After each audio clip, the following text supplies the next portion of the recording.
ఏదైతే ఈరోజు చట్టం చేయాలి అని నిర్ణయం తీసుకుంటున్నామో ఆ చట్టం ఏ రకమైన ఇబ్బంది భవిష్యత్తులో రావద్దు అనే విధంగా ఆ విధంగా తయారు చేయాలని సూచించటం, దాని ప్రకారం దానిని తిరిగి సబ్మిట్ చేయటం కూడా జరిగింది. ఈ రాబోయే అసెంబ్లీలో చట్టం రూపంలో దీన్ని అసెంబ్లీలో ప్రభుత్వం తీసుకురావాలని ఈరోజు కేబినెట్లో నిర్ణయం తీసుకోవటం జరిగింది. అదే రకంగా సహచర మంత్రివర్యులు బీసీ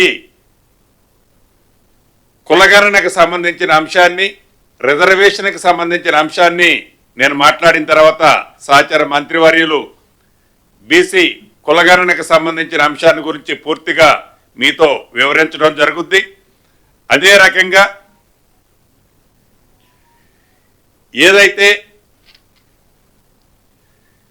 ఇన్నర్ రింగ్ అయితే ఓఆర్ఆర్తో పాటు అర్బన్ కోర్ ఏరియా ఏదైతే ఉందో ఈ తెలంగాణ రాష్ట్రాన్ని 3 సెక్టర్లుగా బైఫర్కేషన్ చేయటం జరిగింది. అందుట్లో ఓఆర్ఆర్కి ఇన్నర్ సైడ్ ఉన్నది మొత్తం కూడా కోర్ తెలంగాణగా, ఇన్నర్ సైడ్ ఓఆర్ఆర్ నుంచి త్రిపుల్ ఆర్కి బయట బఫర్ కింద ఒక 2 కిలోమీటర్స్ వరకు ఉన్నదాన్ని తెలంగాణ అర్బన్ ప్రాంతంగా, అదే రకంగా మిగిలిన తెలంగాణని మొత్తాన్ని అంటే కార్పొరేషన్లో మున్సిపాలిటీలు వదిలేసి మిగిలిన తెలంగాణ అంతాని రూరల్ తెలంగాణగా గతంలో అనేక పర్యాయాలు ముఖ్యమంత్రి గారు చెప్పడం జరిగింది.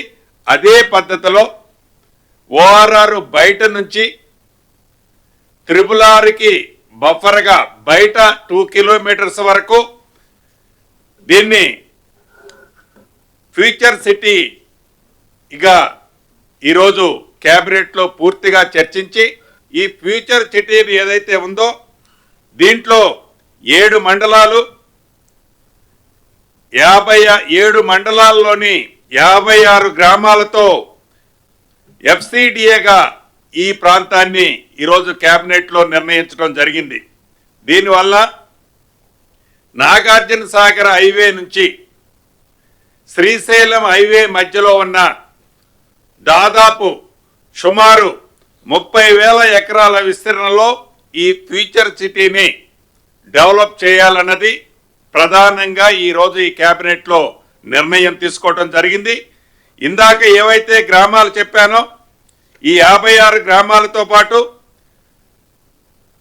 36 గ్రామాలు హెచ్ఎండిఏ పరిధిలో ఉన్న వాటిని 36 గ్రామాలు గతంలో హెచ్ఎండిఏలో పరిధిలో ఉన్న వాటిని తొలగించి ఇందాక చెప్పిన విధంగా ఎఫ్సిడిఏకు ట్రాన్స్ఫర్ చేయటం జరిగింది ఈనాడు ఈ క్యాబినెట్లో. ఈ ఫ్యూచర్ సిటీ కోసం సుమారు 90 పోస్టులని ఈరోజు క్యాబినెట్లో ఆమోదించడం జరిగింది.